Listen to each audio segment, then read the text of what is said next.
दोस्तों हमारे सामने जो कथन है वो ये है, ड्राइविंग करते समय बहुत सतर्क रहना पड़ता है। उसके बाद दो निष्कर्ष हैं। पहला निष्कर्ष है, आलसी लोग ड्राइविंग नहीं करते हैं। दूसरा निष्कर्ष है, हम सतर्क रहकर दुर्घटना रोक सकते हैं। हाँ दोस्तों, हमारे सामने ये जो टॉपिक है ये है कथन निष्कर्ष, जिसको हम बोलते हैं स्टेटमेंट कंक्लूजन। दोस्तों, स्टेटमेंट कंक्लूजन का जो टॉपिक है ये प्रतियोगी परीक्षाओं में बहुत बड़ा रोल रखता है और हम कह सकते हैं ये सिलेक्शन का आधार है। आधार क्यों है इस सिलेक्शन का, बताता हूँ। दोस्तों, इसके 2, 3, 4 प्रश्न हमें प्रतियोगी परीक्षाओं में देखने को मिलते हैं और मोस्टली हमें इसकी ट्रिक फॉर्मूले पता नहीं है कि हम इसको कैसे हल करें। तो यहाँ मैं आपको इसके ट्रिक फॉर्मूले बताने की कोशिश करूँगा। जब भी आपके सामने कथन निष्कर्ष का कोई प्रश्न आता है उसको कैसे हल करना चाहिए, तो वीडियो ये लास्ट तक देखना है कि इसमें ऐसे क्या ट्रिक रहते हैं कि इजीली इसके प्रश्न को हल किया जा सकता है। तो दोस्तों, हमारे सामने जो कथन है वो ये है,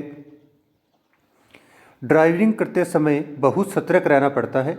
ड्राइविंग करते समय बहुत सतर्क रहना पड़ता है।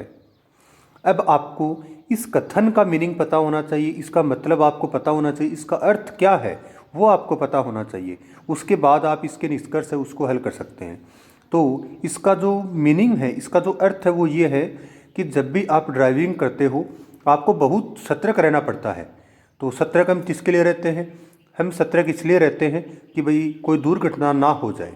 तो अब हमारे सामने जो निष्कर्ष हैं उसको देखते हैं। पहला निष्कर्ष क्या है? आलसी लोग ड्राइविंग नहीं करते हैं। दोस्तों, यहाँ निष्कर्ष में बोला आलसी जो लोग हैं वो ड्राइविंग नहीं करते हैं। तो क्या ये बात सही माने या गलत माने? तो दोस्तों, ये जो बात है ये गलत है। गलत क्यों है, अब इसको हम देखते हैं।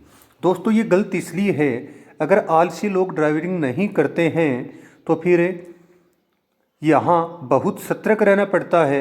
इस बात का मतलब ही क्या रह गया?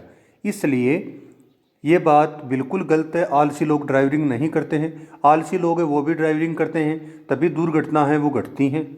ठीक है। फिर है दूसरा, हम सतर्क रहकर दुर्घटना रोक सकते हैं। हाँ दोस्तों, ये बात बिल्कुल सही है, क्योंकि हम सतर्क अगर रहेंगे तो दुर्घटना उनको हम रोक सकते हैं। और ऐसा हमें कथन में भी कहा गया है, ड्राइविंग करते समय बहुत सतर्क रहना पड़ता है। तो हम सतर्क रहकर दुर्घटना है उसको रोक सकते हैं। ये बात बिल्कुल क्या है, सही है। लेकिन पहला जो निष्कर्ष है, आलसी लोग ड्राइविंग नहीं करते हैं, ऐसा हमारे सामने कथन में कहीं भी जिक्र नहीं है, इसलिए ये बात क्या है, गलत है। इसलिए हमारा केवल दूसरा जो ऑप्शन है, दूसरा जो निष्कर्ष है वो क्या होगा, सत्य हो जाएगा। अगर आपको ये ट्रिक फॉर्मूला पसंद आया हो तो वीडियो को लाइक करना, शेयर करना और सब्सक्राइब करना। धन्यवाद।